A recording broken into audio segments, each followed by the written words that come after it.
Hello and welcome to this important module on the top 10 beliefs of successful business owners. My name is Ray Stendel, publisher of Customer Engagement Magazine, and I'm so happy that you're here for this important video lesson. To begin our talk, I'd like to chat with you a little bit about what exactly is a belief, and then we'll break down 10 of the top beliefs that successful business owners have, and I even have a bonus one that we're going to start the program with. So let's talk a little bit about what exactly is a belief. A belief represents a collection of thoughts that are ingrained over time. Your beliefs dictate your behavior, habits, and attitude you bring to every moment. Beliefs are formed at a very early age based on the people and environment that surrounds us in early childhood. So during this time period, we form concepts of what we know to be true and then spend the rest of our lives reinforcing those concepts with proof points. As we experience life and see things happen before us at a subconscious level, we form value judgments that are positive or negative. Over time, these observations and value judgments are integrated into a code and a way of being. These concepts are then communicated to the child directly from a person of perceived authority, such as a parent, a teacher, perhaps a coach, spiritual leader, or other family members. In this video program, I want to share with you what the top 10 beliefs are and contrast what successful business owners view as an important belief versus unsuccessful business owners. Now, before we begin, I want to provide a bonus belief for you. You are a small business owner, and as a small business owner, it's important that you believe to be successful that wealth creation in a fair and just economy and world is very noble and is positive. Never be afraid or embarrassed that you are interested in generating wealth for value rendered to your marketplace. This is very critical. In many parts of the world, we see that it is an embarrassment to be a capitalist. It's an embarrassment to want to acquire wealth and do so as an end in itself. Smart business owners realize that wealth is the effect of being able to generate value in the marketplace. I wanted to start this off with this important belief because if you do not have this fundamental belief that creating wealth is positive, is important, and is necessary for a free economy, a just economy, one that can support your full unfoldment, then the rest of what it is that we're going to talk about isn't going to make a lot of sense and is not going to really resonate. So I want to start this first belief and reinforce that it's so important that you see this, and that at any time that you come across people who make you feel uncomfortable because you want to be a capitalist, that because you want to provide value in the marketplace and you want to create an insane amount of wealth, you know you are surrounded by the wrong people. Let that sink in for a little bit, because I think there is a war going on, a war between the wealth creators and the wealth takers in our society. Now, that being said, I'm going to now jump into the core part of the program as we go through a few of these slides and you're able to take some notes. So the first one is, successful business owners view fulfillment as an important objective. You see, just like the unsuccessful business owners, they come into the world exactly in the same way. They're naked, scared, and full of potential. Now, the difference is these successful business owners, they seek out the secrets of life and sooner or later discover that achieving true fulfillment and satisfaction is the name of the game. They realize that in order to attain real wealth in this world, based on a set of values and morals and the work ethic that's required to make it happen, they have to love what they're doing. And therefore, the love that they have for what they're doing has to be aligned with the fulfillment and enjoyment that they get from what they're doing. Fulfillment and satisfaction as a concept is easy to understand, but is very elusive. You cannot simply say, hey, fulfillment and satisfaction, come over to me. It's not the way it works. Fulfillment and satisfaction is the offspring of being on purpose. There's an old expression I heard a few years ago that goes something like this. The two most important days in your life are, number one, the day that you were born, and number two, the day that you know why. Reaching the highest levels of fulfillment can only be achieved when you are fully utilizing all of your talents, passion, experience towards the realization of a worthy ideal of your life. Successful business owners figure this out and aggressively pursue their purpose, and once they find it, never give up working towards realizing it.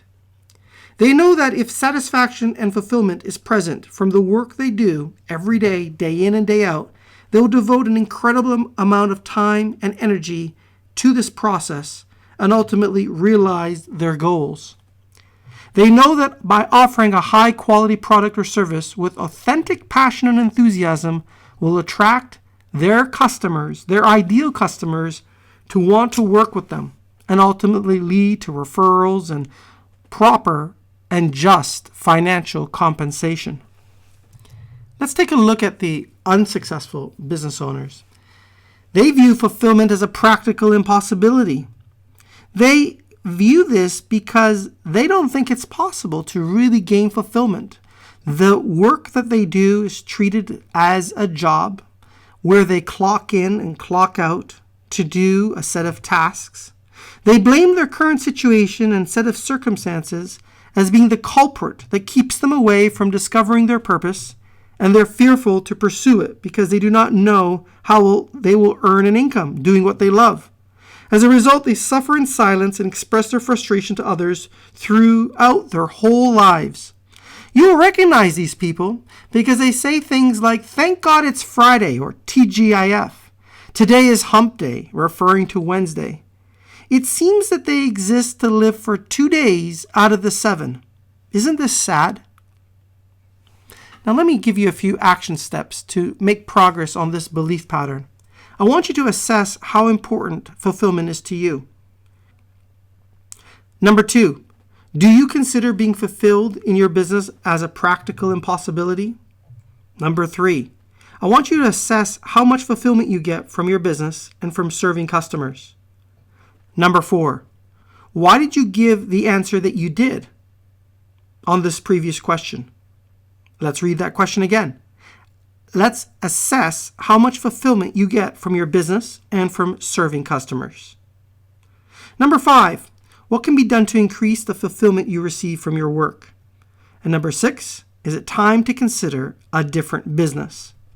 These thought-provoking questions will allow you to transform from being a business owner who is not reaching their full potential because they view fulfillment as a practical impossibility to a successful business owner, one who views fulfillment as an important objective and one that needs to be focused on to make sure that their full talent and ability can shine and result in being successful in the marketplace.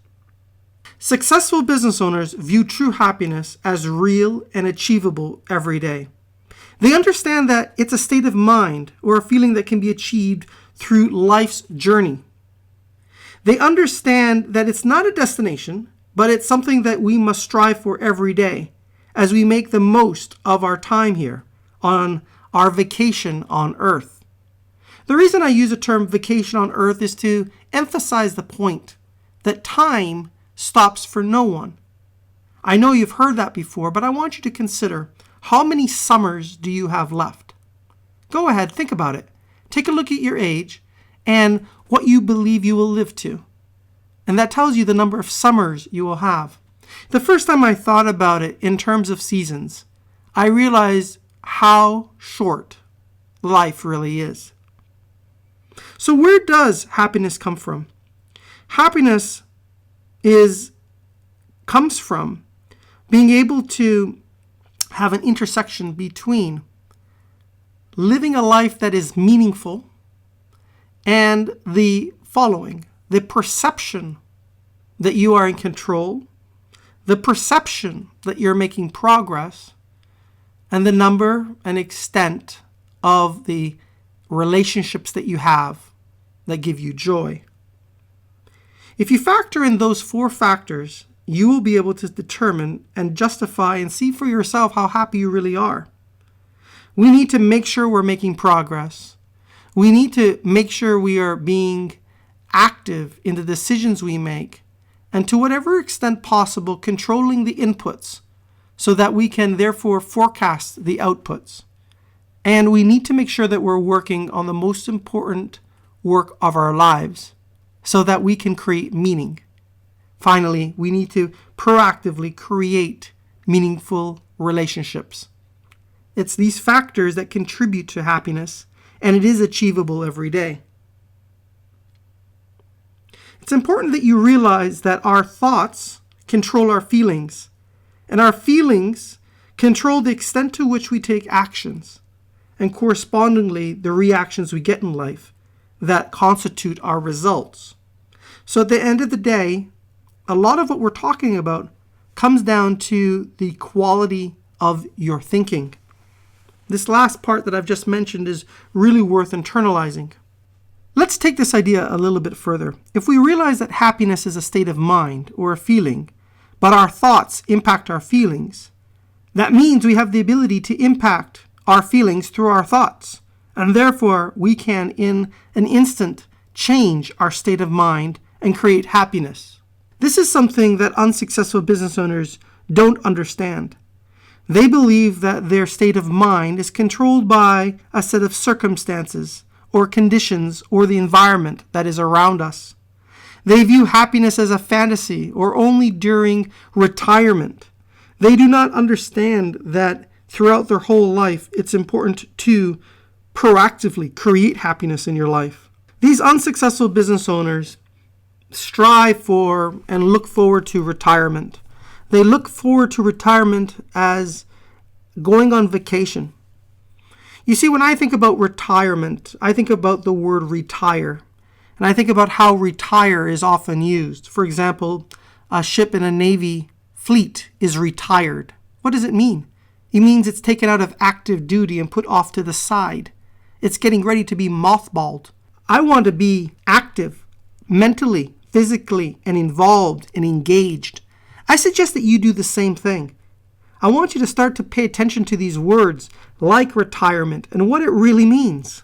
You have so much ability and potential inside of you that in order to fully allow it to unfold, it should take your whole lifetime, a whole lifetime of chasing your purpose, and enjoy every moment along the pathway. So the choice is yours today. Are you going to be somebody who builds happiness in your life?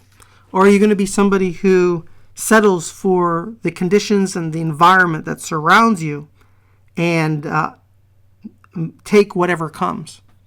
Now, I want to give you a few clear action steps that you can use to change the way you think about happiness. I want you to decide today that happiness is a constant state of mind and is always present with you. You must become someone who is generally happy the majority of the time. Of course, we have our ups and downs, but I want you to be a happy person.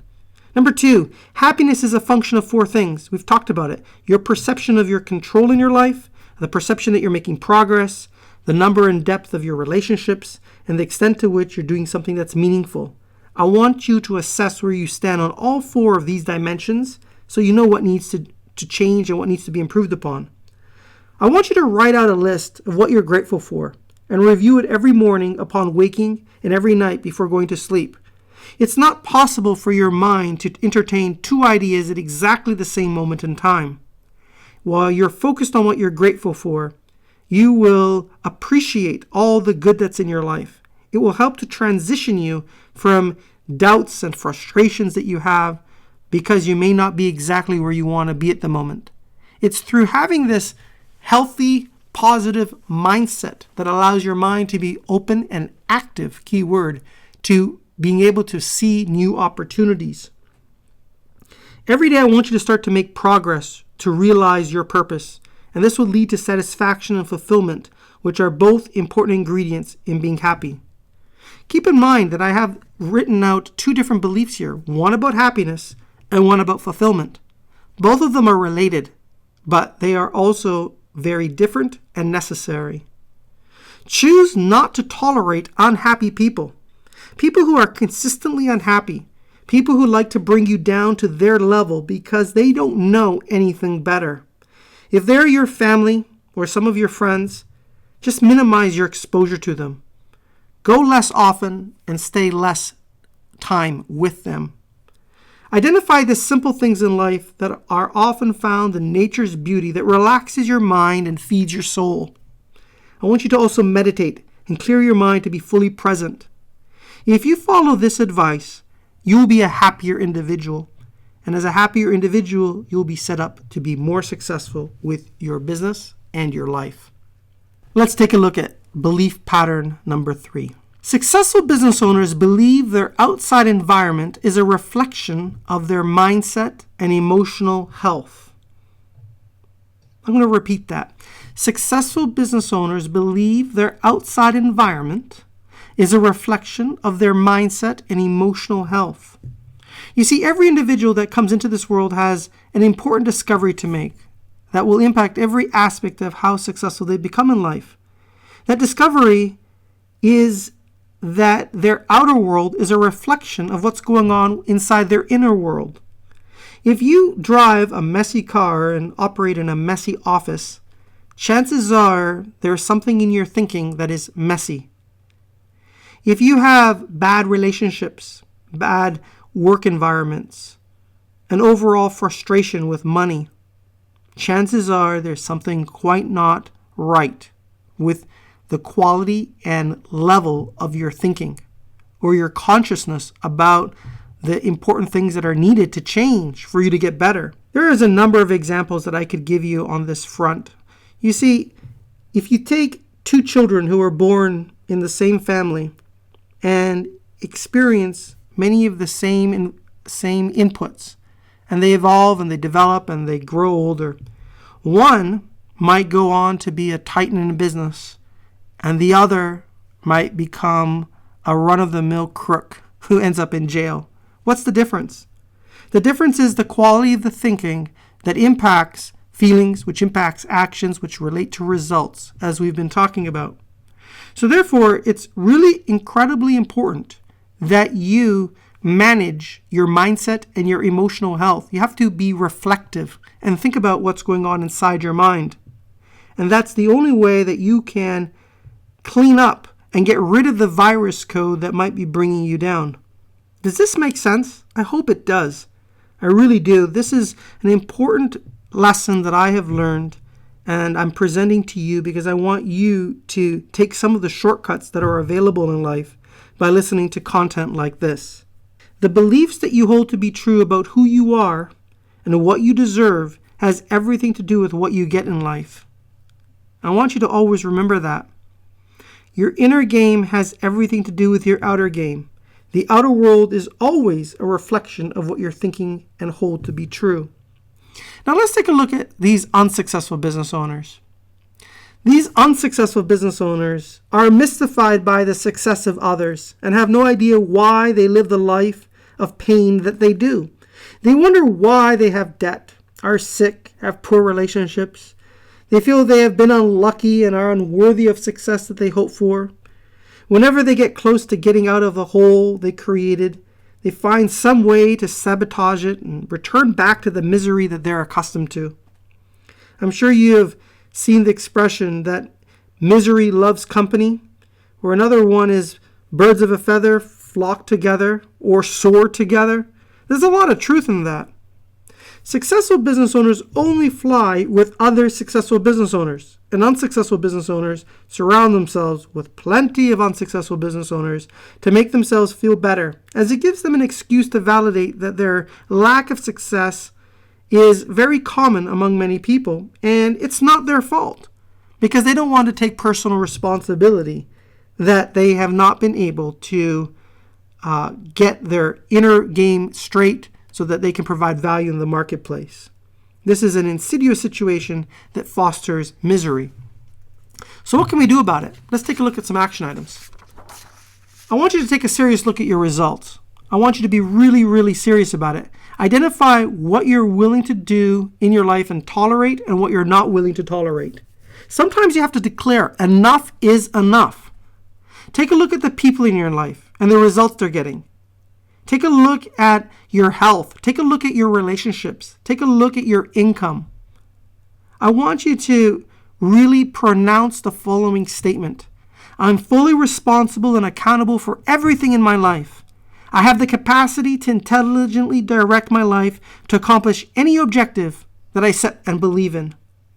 I want you to write down a statement called My Perfect Day to outline what a perfect 24-hour time period looks like in your life. Use this mental picture to identify gaps that you're prepared to make powerful decisions on and take massive action to rectify.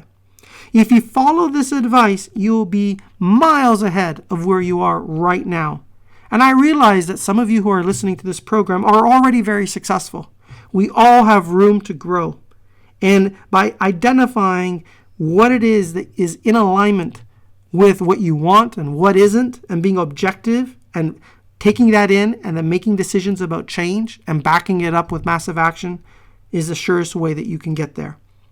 Number 4, successful business owners believe that calmness of mind is critical. You see, the human mind is indeed a very marvelous tool. The mind can process thousands of thoughts very quickly, and in times of stress, these thoughts rush the mind all at once and create a cloud that stifles the mind because it becomes overwhelmed. When the mind is stifled, quantum leaps of thought cannot occur. James Allen once said that calmness of mind is one of the most critical factors that we need to maintain in our life. This is known as one of the secrets for men and women who have accomplished great things in their life. They understand that unless one has a calm mind, it's impossible to obtain the very best creative results from both their conscious and subconscious mind. Now, when we take a look at unsuccessful business owners, right, these characters over here, these unsuccessful business owners become so engulfed in the mental chatter that overcomes their mind that they become paralyzed with thought that leads to frustration, fear, worry, and overall anxiety in the most serious of cases.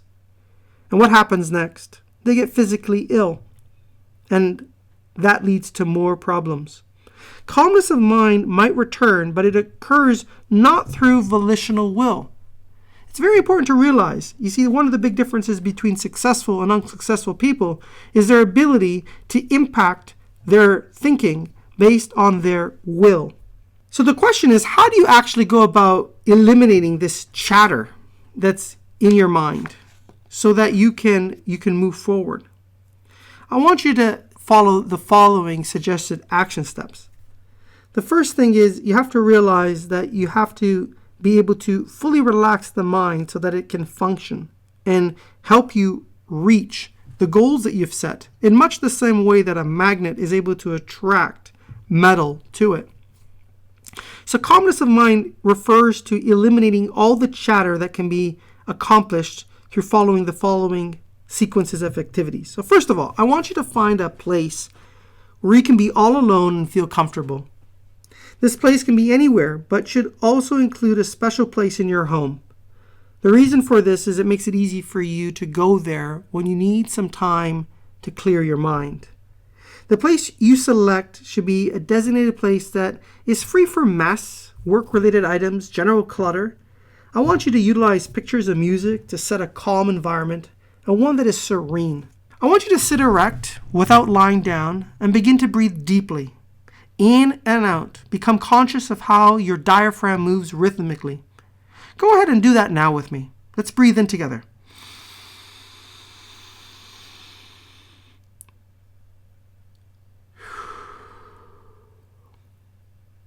One of the things that I like to do is to take 3 to 7 seconds to breathe in, 3 to 7 seconds to hold, and 3 to 7 seconds to release the air.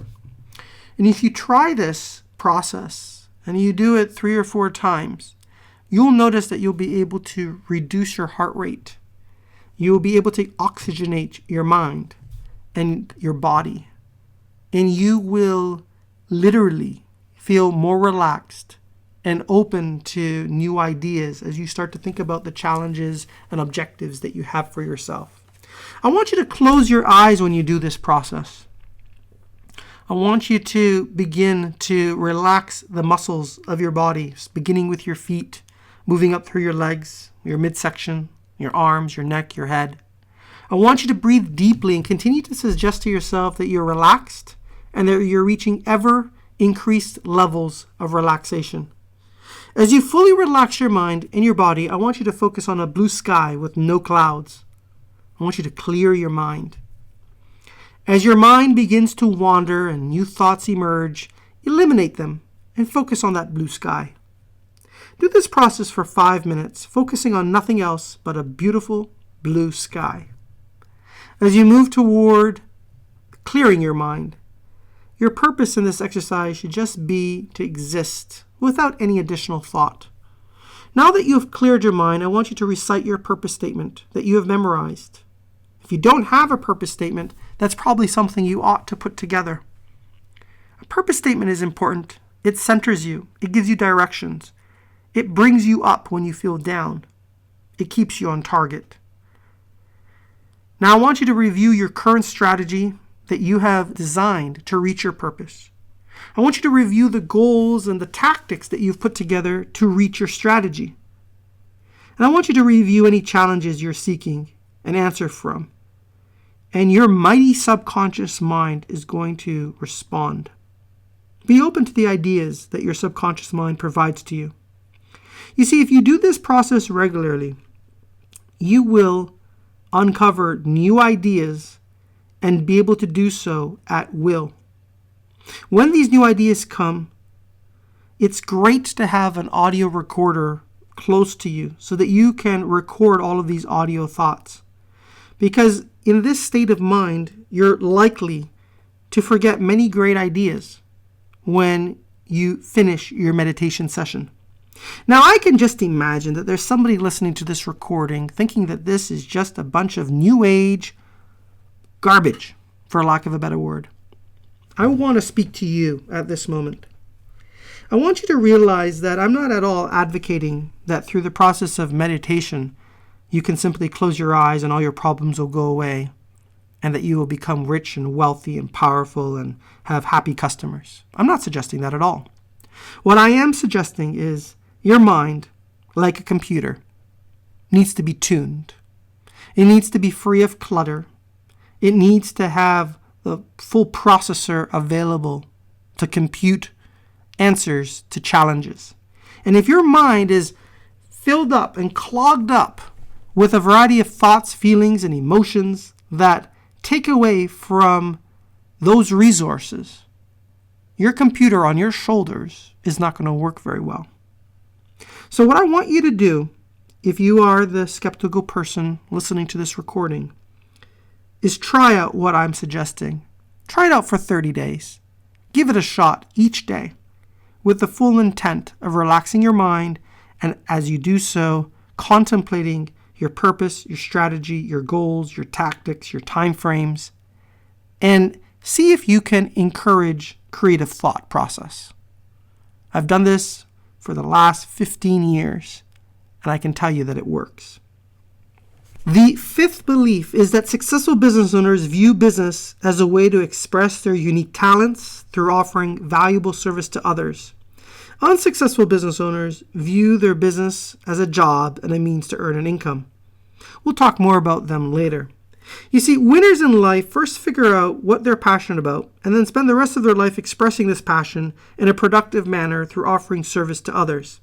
Now, it's important that you realize that in order for you to generate massive amounts of wealth, you have to provide massive amounts of value. And in order for you to provide massive amounts of value over a period of time, you need to really be leveraging your unique strengths, passions, abilities, and experience. I want you to start to see every day as an adventure and an opportunity to build new relationships and deliver value to your marketplace.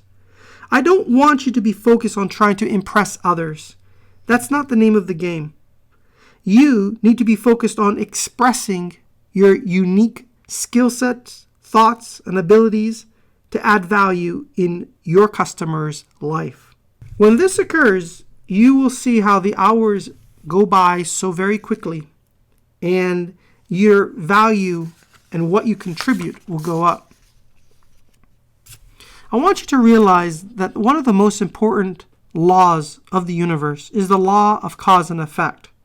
It works in the physical world, and it's something that you really need to take to heart. You can never expect to get heat out of a fireplace if you do not put wood into the fireplace first. Profits and happy customers and wealth is always the effect of a cause. And that cause is your ability to acquire and maintain a customer and add value to that customer. That's what you need to focus on. So let's talk a little bit about those unsuccessful business owners. They see a job as a means to earn an income. They are so much focused on exchanging the hours that they have available at work to earn an income and not spend an additional minute after 5 p.m. because they are not passionate about what they're doing. They don't really like it. They probably hate it. And they don't do their best work. They see the game as being able to do as little as possible for the money that they earn. And it is no surprise these individuals do not advance in organizations, and they do not get raises, and they make very lousy entrepreneurs. Now, I'm not advocating that if you work in a company that you have to live at the office. What I am advocating is that when you are there, let your heart and mind be there. Bring your full value to that organization for the period of time that you have committed to be there, and make the most out of it. And if you're someone who is working in a company and wants to do something on their own, then bring your best A game while you're at the company. And instead of watching television and hanging out with your friends and playing Xbox, use the rest of your time to build that business that you need to build. If you are a small business owner, I want you to look at your business from two perspectives. One, as working on your business from a strategic point of view. Are you employing people who really want to be there? Number two, do you really want to be there? Or do you have a job that you created for yourself? These are important questions to ask. If you find that you've created a job for yourself, then this is not really a business. It is one step away from working for somebody else, but it's many steps away from having an investment that grows over time that you can pull away from and still be able to earn cash flow and income from. So let's take a look at a couple action steps. Decide if the work you do is aligned with your passion. If the answer is yes, move forward to the next step that I'm going to talk about. But if the answer is no, your first order of business is to identify your passion and begin at once to build a transition plan to work on your passion, generating income with 100% of your effort. I'm not suggesting you quit your job. I am suggesting that you get your house in order and that you start moving confidently in the direction of your dreams. Number two, if your work is aligned with your passion, ask yourself what your key talents are. Now ask yourself what you enjoy doing most in your work. Now ask yourself what the business demands are that are the top priority in the nature of your work. Identify who you can apply your talents and passions to business imperatives, which typically break down in making money through revenue generation with customers, new customers, increasing the transaction size with customers, increasing the frequency of sale with customers, or cost containment or cost reduction through bringing efficiencies into the business. Begin at once to form a proposal of what you'd like to do and the type of work you'd like to do, and break it down into a project that you can get assigned. Take the initiative. Without asking to start working on this project, start immediately to assemble the resources and the people needed to make this project happen.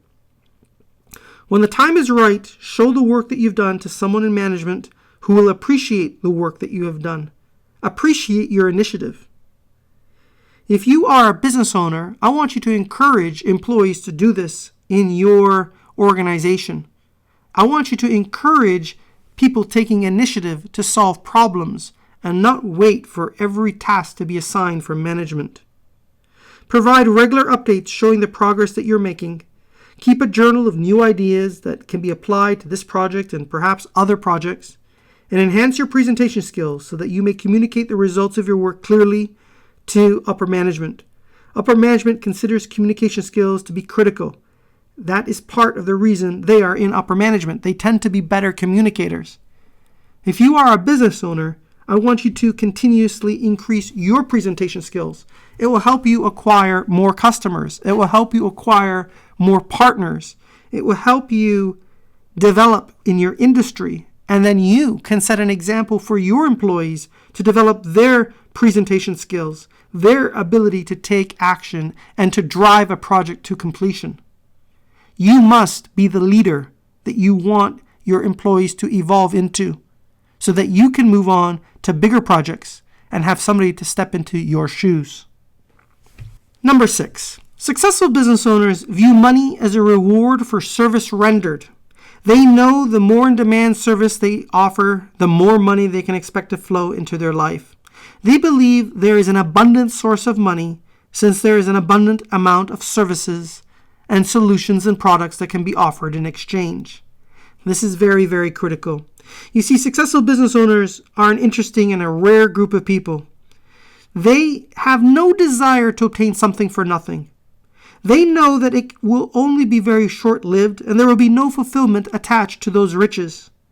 And they understand that for long-term wealth creation, they have to offer real value to a market that cares, be damn good at what they do, and be hard to replace.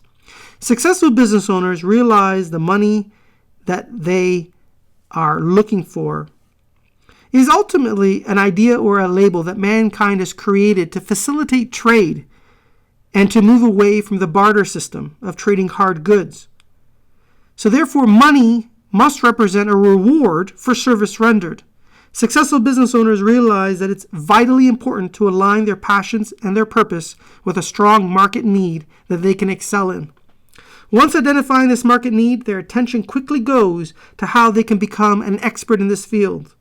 They realize the quantity and quality of the service they offer, combined with the spirit in which it's served, the way in which they engage their customers, will equate to the amount of money that is exchanged in a free and open market economy. Being in an open economy, other service providers will offer their services. Therefore, the third dimension is to be so good at offering your services that you are difficult to replace. Super business owners are always looking for a better, faster, more efficient way of doing things to drive value for their customers. So I want you to remember this formula. The amount of money that's generated is equal to the market demand for the service times the quality of the service you deliver times the quantity of the service you deliver times the spirit of delivery or the customer engagement that you provide along the way.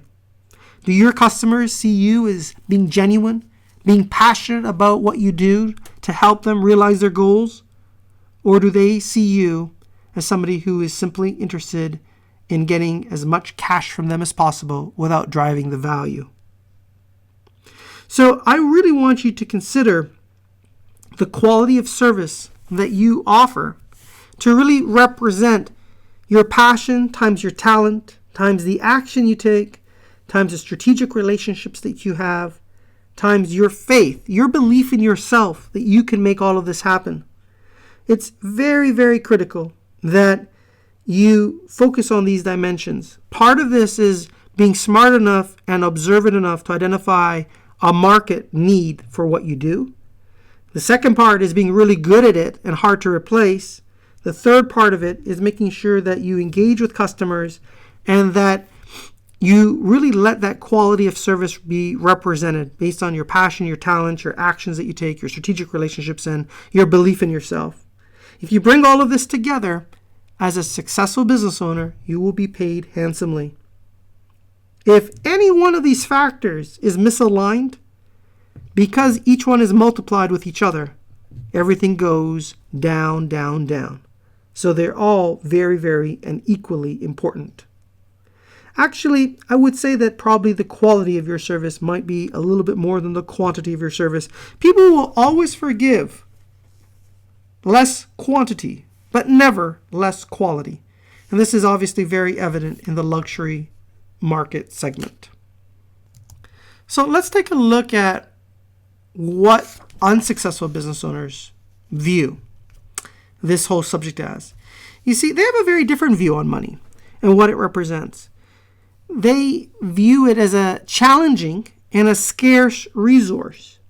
Now, if you come out of the gate with this thought process that it's challenging and it's scarce, and they see money as a payment for an hour of work, and this hour usually involves tasks that are not very enjoyable, what are the odds that they will become insanely wealthy? Pretty low, isn't it? This awareness and view that money is a scarce resource is a terrible, terrible thing. I want you to get rid of this virus code in your mind. I want you to realize that it's tied to the amount of service that you provide. And the amount of service you provide can leverage different aspects to allow you to create wealth. What do I mean by that? You see, if we take a prominent sports figure who earns many millions of dollars, you might ask, why do they earn millions and millions of dollars? It's because they're really good at what they do and they have leverage. They're able to simultaneously display their skill and athletic skill globally through the use of media to provide enjoyment to millions of fans. That's why they earn what they earn. I want you to think about how you can gain leverage in your business through other people, through other people's money, other people's time, through technology. It's through gaining leverage that you increase the amount of service that you provide. You see, you could be anywhere in the world right now hearing my voice. I'm using leverage. I'm using technology as a way to provide value to you through this video. I want you to think about how you can provide value to others using leverage. Unsuccessful business owners never consider leverage. They think everything must be done in the absence of technology. They frequently work only by the hour as their only means to earn income. And they frequently are not doing the type of work that they love. Now, don't get me wrong. There's nothing wrong with working for an hourly rate. I mean, your employees are most likely doing that in your operation as a business owner. But you see, because I'm talking to you as a business owner right now, that's where you are gaining leverage over them. And there's nothing wrong with that. As a business owner, you're providing a set of benefits to them in exchange for the time they provide working on your projects. And you're able to mark up their time and sell it at retail for the overall value you drive in the marketplace. So that is a form of leverage.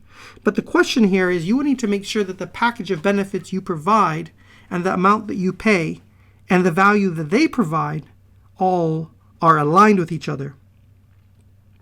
Now, the reason this is a very unfortunate belief pattern of tying money creation to hours is because there is a limited number of hours in one's life, in a month, in a week.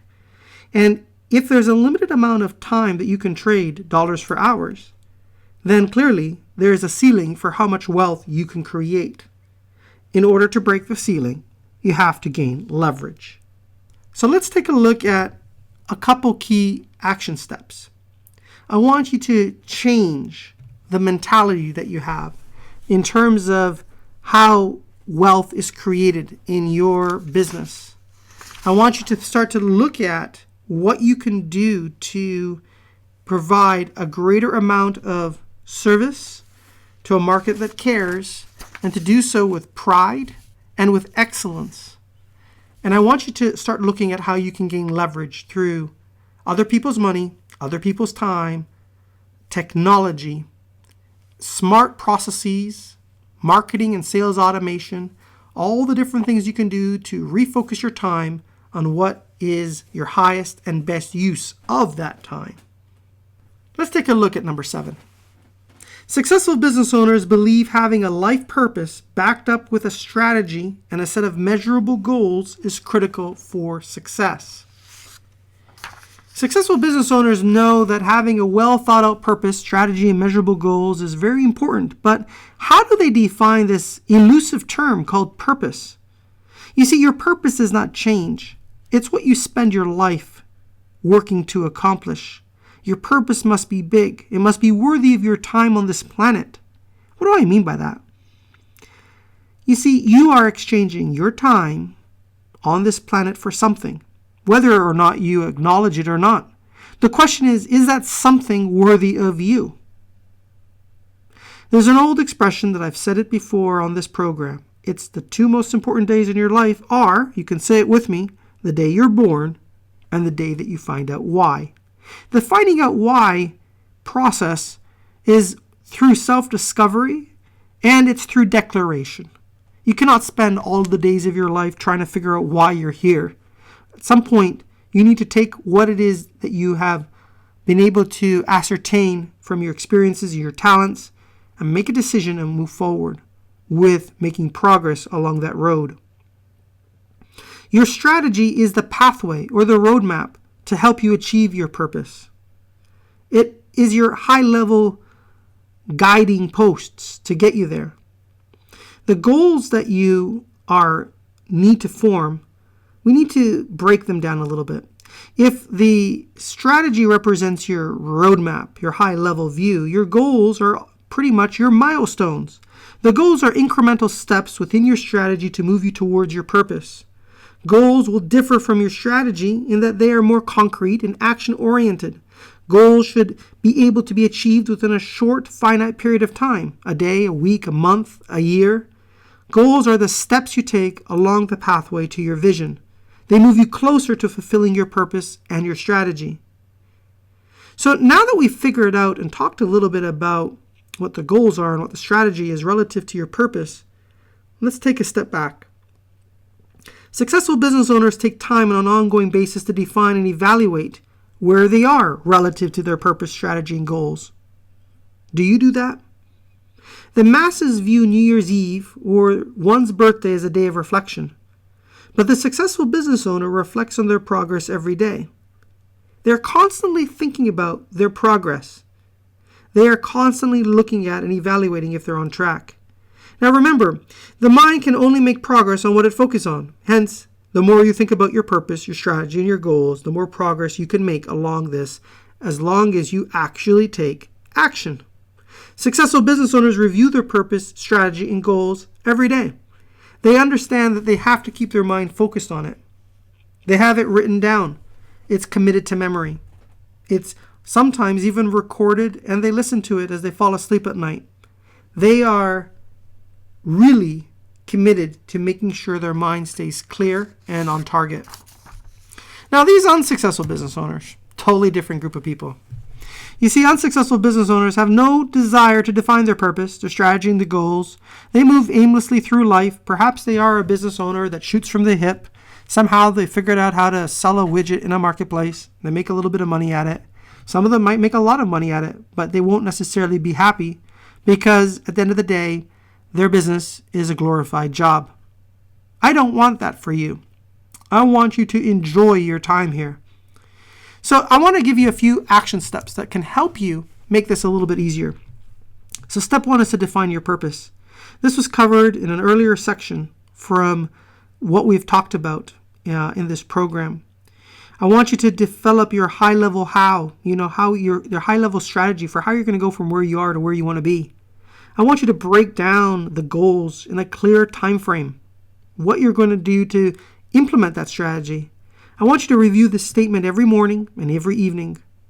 And I want you to take time to clear your mind and to brainstorm new ideas that can move you along this trajectory. I want you to look for ways of gaining leverage, getting time back, being able to automate things that can be automated.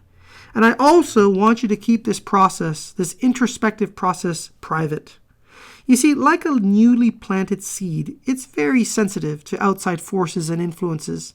We need to allow for roots to grow within your consciousness before it's shared with others who might say something stupid and counterproductive and ruin all the work that you're doing. People sometimes, they don't mean to be careless, but they are. They say things that can destroy a new dream that you're cultivating in your mind. We're now moving to number 8. And number 8 is all about successful business owners believe it's possible to influence how their mind operates and constantly seek clarification for how they can do this better. You see, they're constantly trying to figure out how they can take better use of that amazing computer system that sits on their shoulders. They're always looking for ways of doing things in a quicker, faster, easier, more effective process. They are in love with books by Napoleon Hill and other famous authors who document the process of taking volitional control of your mind. You see, everything begins with thinking and defining what one wants and then convincing oneself that they deserve it and can get it.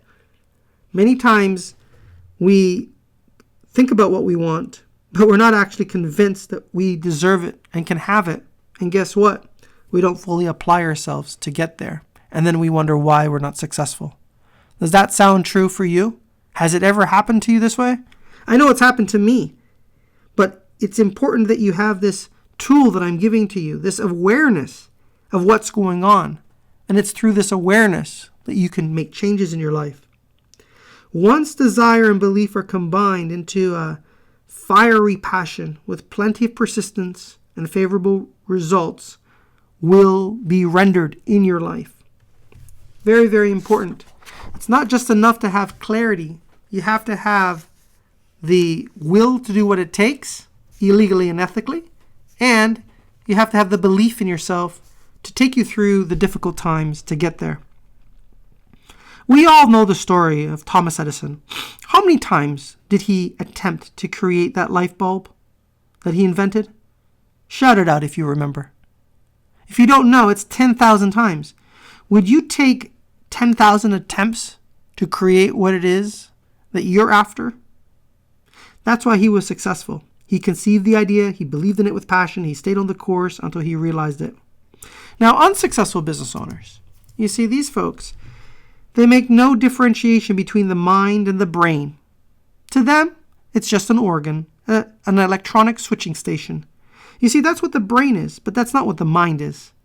They consider it to be just like the heart, the lungs, or the kidney, and they don't believe that they can proactively influence their mind on demand.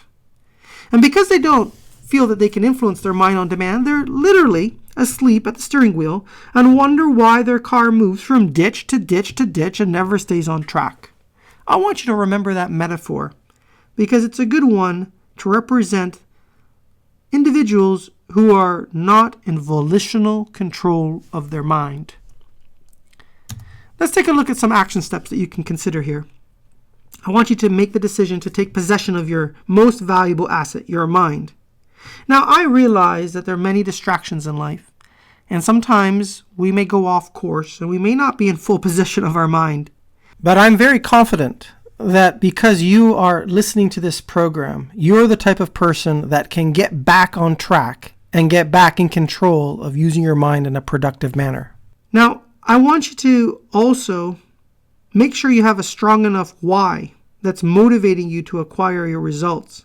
If your why is not very strong enough, you will not be able to go through all of the difficult storms. You have to make sure that your belief and your desire are in line with the goals and objectives that you've set up. Because if you don't really believe that you can do it, neither will your customer. You need to eliminate all the negative forces that are around you and suck up energy like an energy vampire and surround yourself with nurturing environments and nurturing people. Number 8, never, never, never give up. It's going to take some effort. It's going to take some time, but you are in control of whether you keep going forward or if you give up. Remember the difference between a defeat and failure. According to Napoleon Hill, the difference is failure is when you give up, you stop. A defeat is when you hit a setback. Now, there's nothing wrong to change your course correction if you have real intel, real information.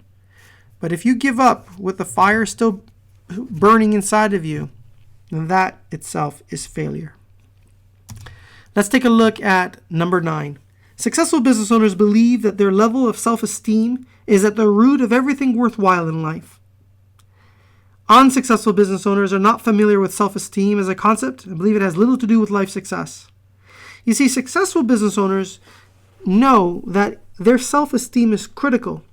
If it's completely tied in with the belief that inside of themselves and their self-confidence that they can move forward. They have to believe that they're worth it. It's critical that you nurture your self-esteem. It's critical that you nurture self-esteem in your children. It's critical that you nurture self-esteem in your employees.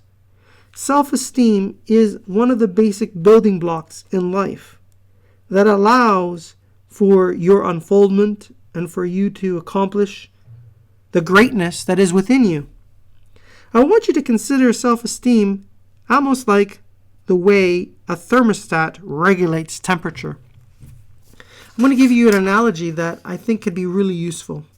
You see, if we are in the cold north, where I'm from, originally, Toronto, Canada, and we have the temperature set to 20 degrees Celsius for my Canadian friends, and we open up the door in the middle of the winter time, and the cold air rushes in, the temperature is going to drop down, the thermostat's going to kick in, it's going to tell the furnace, time to go turn on, and the temperature is going to go back up to 70 degrees, or 20 Celsius. And in the hot summer, same thing happens. You have it set to 20 degrees, you open up the door, the humidity comes in, starts to get hot, thermostat tells the air conditioner, kick in, and brings it back to 20 degrees. This is the same thing that happens with your self-esteem, with your self-image. It is the thermostat that controls your life. If you've ever been in a situation where you've tried to release some weight, you've noticed that sometimes you've been successful and you've released some weight, and then all of a sudden you start eating bad and stop working out, and your weight comes back to exactly where it was before. Has that happened to you? Well, this is what we're talking about here. Many of us continuously lose exactly or release exactly the same weight. And it's actually interesting. I use the word lose because we always find what we lose. If you lose your keys, you will find them. If you lose a few pounds, you will find them. And this temperature gauge in our subconscious mind is set to a certain body formation. It's set to a certain amount of income. It's set to a certain revenue amount. It's set to a certain number of customers and a certain type of customer. You are attracting in your life a reflection of what your self-image is. For some of you, this might be really an eye-opening experience. And I want to suggest that along with the implementation of the right strategies and tactics and business intelligence, you also need to change the way you think about your own life and your business at a core inner level. And when you do that, you will see that your relationships, your money, your career advancements, everything that you want in your life will change in an instant. But it takes time to reorient the thermostat or the self-image that guides your life. So let's go through a couple of key things here that will help us be able to move forward. So I want you to ask yourself, what are your beliefs? What do you hold to be true? I want you to make a list. Be honest. I suggest you pick a few major categories and generate statements that start with, I believe such and such is true. What do you believe to be true about your business, about your customers? What do you believe to be true about your health, your relationships? What do you believe to be true? And then I want you to start to analyze these statements and ask yourself, is it really true? Or is it just a perception that you think it's true? Once you identify the beliefs that are not serving you, you need to ask yourself, where did you pick up this virus code and from whom? I ask this question not to cast blame, but because you might have inherited these beliefs and other beliefs from people that are close to you in your life, and you need to go back and reassess them. Make a plan to eradicate these negative virus code beliefs by programming your mind with new statements. This is where affirmations comes into the picture. Great affirmations can be very powerful in rewiring your mind. Review these affirmations out loud every morning and every evening with passion. Record your voice and subject yourself to this mindset cleanup in an ongoing way until it becomes second nature to you. Include it in the car when you're going to the gym. Include it when you're working out. Include it as part of your meditation process. And you will see how you will erase the clouds of this virus code that is preoccupying your mind and impacting your self-esteem. So now we're on to number 10. Number 10 is that successful business owners believe they're on a quest or a journey to discover the deeper aspects of their personality and what makes them tick. Yes, you heard me say it. Successful business owners are really motivated to understand how they operate. They understand that in order to get better, they have to know how they operate today so they can figure out what they can do to move forward. They're just keenly interested. They're curious individuals. And they want to understand why they are having the success that they're having and why they're not having the success that they're having. The best metaphor that I can give to you is a young child who plays with a new toy. They take the toy out of the box, they take a look at it, they turn it upside down, they carefully inspect it, then they turn it around, and they do so over and over and over again and keep playing with that toy. And they do not tire in this process. In the same way that a child does this with a toy, I want you to do that with your own thinking. Being introspective and understanding and going meta, thinking about what you're thinking about, is one of the most important things I can impart to you on this recording. And as you go through this process, you are trying to figure out and get clarity about how you operate. And in the process of doing so, you'll be able to actually put new strategies in place to compensate for some of your thinking in the past that may not have served you. Unsuccessful business owners don't believe in this level of thinking. They seldom take time to be reflective. They seldom go down the journey of trying to figure out what makes them tick. And therefore, they lack this level of consciousness. They just continue to operate very much the way a zombie operates, just kind of going through the motions in life. And those that do not do this, they seldom make real improvement in their wealth, their health, their relationships, because remember, it comes down to cause and effect. And if they're not focused on the cause, figuring out how they think, how will the effect ever change? The difference in thinking can really be huge in your life, and I want to encourage you to really do this. Now, a few key action steps. Really fall in love with your mind. Begin a quest to fully understand how it works, and this must be a lifelong commitment. Commit to a mindset of thinking about what you're thinking about. I want you to become hyper aware of the words that you use to express your thoughts. Become aware of the words others use. Really start paying attention to these words. Linguistics are important. They're critical. Words represent our thoughts and our beliefs. So therefore, we should be very careful about the words that we use and the concepts that we entertain in our mind. When you find yourself entertaining thoughts that are beneath you, recognize it and make the correction. Over time, you will change your thinking, which will lead to better results. So there you have it. We have gone through 10 of the belief patterns of very successful business owners. And at the beginning, I gave you an extra bonus belief pattern about wealth creation and why it is so critical in our society today to do that. Because you see, in the process of creating wealth, real wealth, we're able to support a free society.